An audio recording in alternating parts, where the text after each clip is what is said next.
오늘 주백성교회 큐티 본문은 역대하 15장 1절에서 19절까지의 말씀입니다. 오늘 본문의 말씀 중에서 우리가 집중적으로 살펴볼 말씀은 1절에서 9절, 그리고 12절, 16절 말씀입니다. 하나님의 영이 오뎃의 아들 아사랴에게 임하심에 그가 나가서 아사를 맞아 이르되 아사와 및 유다와 베냐민의 무리들아 내 말을 들으라. 너희가 여호와와 함께하면 여호와께서 너희와 함께 하실지라. 너희가 만일 그를 찾으며 그가 너희와 만나게 되시려니와 너희가 만일 그를 버리면 그가 너희를 버리시리라. 이스라엘에는 참신이 없고 가르치는 제사장도 없고 율법도 없는 지가 오래되었으나 그들이 그 환난 때에 이스라엘 하나님 여호와께로 돌아가서 찾음에 그가 그들과 만나게 되셨나니 그때에 온 땅의 모든 주민이 크게 요란하여 사람의 출입이 평안하지 못하며 이 나라와 저 나라가 서로 치고 이 성읍과 저 성읍과 또한 그리하여 피차 상한 바 되었나니 이는 하나님이 여러 가지 고난으로 요란하게 하셨습니다. 그런즉 너희는 강하게 하라. 너희 손이 약하지 않게 하라. 너희 행위에는 상급이 있음이라 하니라. 아사가 이 말 곧 선지자 오뎃의 예언을 듣고 마음을 강하게 하여 가증한 물건들을 유다와 베냐민 온 땅에서 없애고 또 에브라임 산지에서 빼앗은 성읍들에게서도 없애고 또 여호와의 낭실 앞에 있는 여호와의 제단을 재건하고 또 유다와 베냐민의 무리를 모으고 에브라임과 므낫세와 시므온 가운데서 나와서 저희 중에 머물러 사는 자들을 모았으니 이는 이스라엘 사람들이 아사의 하나님 여호와께서 그와 함께 하심을 보고 아사에게로 돌아오는 자가 많았음이더라. 또 마음을 다하고 목숨을 다하여 조상들의 하나님 여호와를 찾기로 언약하고 아사 왕의 어머니 마아가가 아세라의 가증한 목상을 만들었으므로 아사가 그 태우의 자리를 패하고 그의 우상을 찢고 기드론 시냇가에서 불살랐으니 오늘 우리가 지금 보고 있는 이 그림은 아사 왕이 제2차 신앙개혁을 벌이는 그런 모습입니다. 오늘 본문의 말씀을 통해서 우리가 생각해 봐야 할 주제는 우리는 어떻게 신앙개혁을 이루어야 하겠습니까? 본문은 남유다 제3대 왕인 아사의 통치에 대해서 다루고 있습니다. 14장에서부터 16장까지 계속해서 이어지는 말씀 중에서 특별히 아사 왕의 신앙개혁을 다루고 있는 말씀이 본문의 말씀입니다. 아사 왕은 구스인 세라의 침략을 하나님의 기적적인 도우심으로 격퇴시켰습니다. 큰 승리를 하고 돌아오는 아사 왕에게 아사랴 선지자가 전한 하나님의 강력한 권면의 말씀을 따라서 아사 왕은 제2차 신앙개혁을 단행합니다. 아사 왕의 제2차 신앙개혁을 통해서 우리는 어떻게 신앙개혁을 이루어야 하는가, 이 부분에 대해서 교훈을 얻기를 원합니다. 첫 번째로 신앙개혁은 강한 용기를 가지고 해야 합니다. 오늘 본문 7절의 말씀에 보니까 그런즉 너희는 강하게 하라. 너희 손이 약하지 않게 하라. 너희의 행위에는 상급이 있음이라 하니라. 하나님의 말씀에서 손은 힘과 능력을 상징합니다. 그래서 손이 약하지 않게 하라라는 말은 힘을 내라, 용기를 내라 라는 의미로 우리가 해석할 수가 있습니다. 하나님께서 아사랴 선지자를 통해서 아사 왕에게 힘을 내라, 용기를 가지라고 강력하게 권면하고 있습니다. 왜 이렇게 말씀하시겠습니까? 그 이유는 지금 남유다의 운명이 갈림길에 있기 때문입니다. 오늘 본문 2절의 말씀에 보니까 이렇게 말씀하고 있습니다. 그가 나가서 아사를 맞아 이르되 아사와 및 유다와 베냐민의 무리들아 내 말을 들으라. 너희가 여호와와 함께하면 여호와께서 너희와 함께 하실지라. 너희가 만일 그를 찾으면 그가 너희와 만나게 되시려니와 너희가 만일 그를 버리면 그도 너희를 버리시리라. 아사왕과 남유다가 하나님과 함께하면 하나님께서 아사왕과 남유다와 함께 하실 것이다 라고 말씀하십니다. 그런데 아사왕과 남유다가 여호와를 버리면 하나님도 아사왕과 남유다를 버리실 것이다 라고 말씀하십니다. 이 말씀은 하나님께서 굉장히 심각하게 하신 말씀입니다. 왜냐하면 지금 아사왕과 남유다가 갈림길에 있기 때문에 그렇습니다. 오늘 본문 3절의 말씀에 보면은요, 이스라엘에는 참 신이 없고 가르치는 제사장도 없고 율법도 없은 지가 오래되었으니 라고 말씀합니다. 이스라엘에는 참 신이 없고 하나님도 계시지 않고 가르치는 제사장도 없고 율법도 없은 지가 오래되었다 라고 말씀합니다. 오랫동안 남유다의 백성들의 삶 속에서 하나님을 떠나 있었고 우상숭배의 삶을 살아왔고 하나님의 율법과 말씀을 버린 지도 오래되었다라는 것을 의미합니다.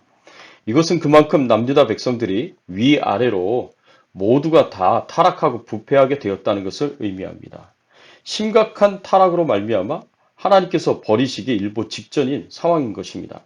그래도 아사가 왕이 된 이후에 첫 번째로 신앙개혁을 하였고 그래서 모든 우상들과 우상의 제단과 사당들을 다 부숴버리는 놀라운 일을 했습니다.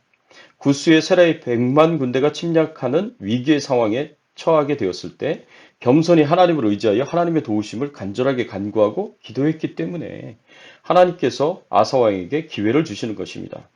여기서 아사왕과 남유다 백성들이 여호와께로 하나님께로 완전히 돌아오지 못한다면 정말 하나님께서 남유다를 버리실 수도 있는 것입니다. 그러니 아사왕은 다시 이 남유다 백성들을 하나님께로 돌리는 신앙개혁을 하기 위해서 용기를 가져야 하고 힘을 내야 하는 것입니다.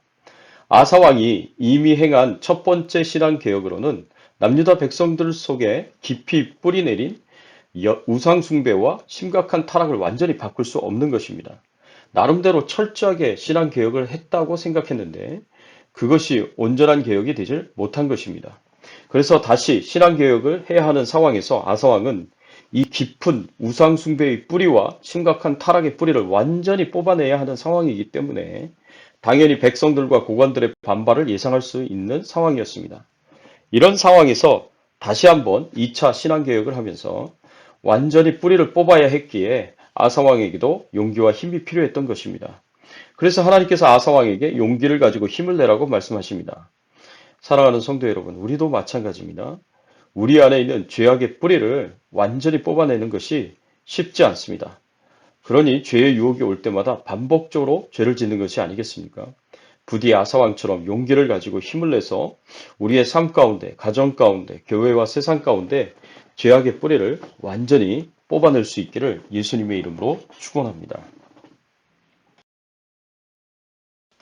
두 번째로 신앙개혁은 철저히 해야 합니다. 오늘 본문 8절의 말씀해 보니까 아사가 이 말 곧 선지자 오뎃의 예언을 듣고 마음을 강하게 하여 가증한 물건들을 유다와 베냐민 온 땅에서 없애고 또 에브라임 산지에서 빼앗은 성읍들에서도 없애고 또 여호와의 낭실 앞에 있는 여호와의 제단을 재건하고 아사 왕은 2차 신앙 개혁을 진행하면서 다시 한번 유다 땅에 있는 베냐민 땅에 있는 모든 우상들을 다 제거하였습니다. 철저하게 제거했습니다. 그런데 이런 모습은 1차 신앙 개혁 때와 크게 다를 바가 없는 것 같습니다. 그런데 사실 2차 신앙 개혁이 제1차 신앙 개혁 때보다 크게 다른 것이 있다면 백성들이 모두 아사 왕의 신앙 개혁에 적극적으로 협력했다는 것입니다. 1차 신앙 개혁 때는 아사 왕이 중심이 되어서 왕의 힘과 권력으로 이루어낸 개혁이었습니다. 그래서 온전한 개혁이 되지 못했습니다. 그런데 2차 신앙개혁에는 백성들이 아사왕의 신앙개혁에 적극적으로 동참하고 협력했습니다. 오늘 본문 9절의 말씀에 함께 보겠습니다. 또 유다와 베냐민의 무리를 모으고 에브라임과 므낫세와 시므온 가운데에서 나와서 저희 중에 머물러 사는 자들을 모았으니 이는 이스라엘 사람들이 아사의 하나님 여호와께 그와 함께 하심을 보고 아사에게로 돌아오는 자가 많았음이더라. 유다 지파 백성들뿐 아니라 베냐민 지파 백성들도 아사의 신앙 개혁을 참여하였습니다. 그리고 더 나아가서 에브라임 지파와 므낫세 지파, 시므온 지파 가운데서도 일부 북이스라엘의 백성들이 신앙을 위하여 남유다로 넘어온 백성들도 적극적으로 아사 왕의 신앙 개혁에 참여했습니다. 이렇게 첫 번째와 다르게 두 번째에서는 적극적으로 이 백성들이 동참했었던 이유는 아사의 하나님 여호와께서 그와 함께 하심을 보고 아사에게로 돌아오는 자가 많았음이더라 라고 말씀하고 있습니다. 백성들이 하나님께서 아사 왕과 함께 하심을 보았던 것입니다. 특히 구스의 세라의 100만 군사를 60만도 안 되는 군사를 이끌고 큰 승리를 이룬 것은 하나님께서 아사 왕을 도와서 이룬 기적적인 승리다라는 것을 알 수 있습니다. 그래서 아사 왕이 하는 일에 적극 동참하면서 협력하고 함께 신앙 개혁을 했던 것입니다. 이렇게 이번에는 백성들까지 적극적으로 참여하는 철저한 신앙 개혁이 되었습니다. 이 신앙 개혁의 클라이맥스는 하나님과 언약을 재갱신한 것입니다. 오늘 본문 12절의 말씀해 보니까 또 마음을 다하고 목숨을 다하여 조상들의 하나님 여호와를 찾기로 언약하고, 마음을 다하고 목숨을 다하여 여호와 하나님을 찾고 섬기고 경배하기로 언약을 하였다라고 기록하고 있습니다. 이것은 이스라엘 백성들이 시내산에서 하나님과 언약을 맺은 것처럼 가나안 땅을 정복하고 모두 분배받고 난 이후에 여호수아가 이스라엘 백성들과 함께 하나님과 재언약을 맺었던 것처럼 남유다 백성들이 아사 왕과 함께 하나님과 재언약을 맺은 것입니다. 이것은 아사 왕의 신앙 개혁이 큰 성과를 거둔 것이라고 볼 수 있습니다. 우리의 신앙 개혁도 마찬가지입니다. 철저하게 개혁을 해야 합니다. 빠진 부분이 없이 모두 철저하게 개혁을 해서 하나님 앞에 거룩하고 정결한 하나님의 자녀로서 온전한 신앙을 가지고 승리할 수 있기를 예수 그리스도의 이름으로 축원합니다. 세 번째로 신앙 개혁은 예외 없이 행해져야 합니다. 16절 말씀해 보니까 아사 왕의 어머니 마아가가 아세라의 가증한 목상을 만들었으므로 아사가 그의 태우의 자리를 폐하고 그의 우상을 찢고 빻아 기드론 시내가에서 불살랐으니, 여기서 아사 왕의 모친으로 나오는 마아가는 르호보암의 아내로서 아비야의 모친입니다. 따라서 마아가는 아사의 모친이 아니라 할머니입니다. 즉 아사 왕은 자신의 친할머니인 마아가가 아세라 목상을 만들었다는 이유로 친할머니를 태우의 그 위에서 폐위시키고 친할머니가 만든 그 목상을, 아세라 목상을 찢고 빻아서 불살라 버렸던 것입니다. 여기서 우리는 신앙 개혁을 재개하였던 아사의 예외 없는 단호한 개혁 의지를 볼 수가 있습니다.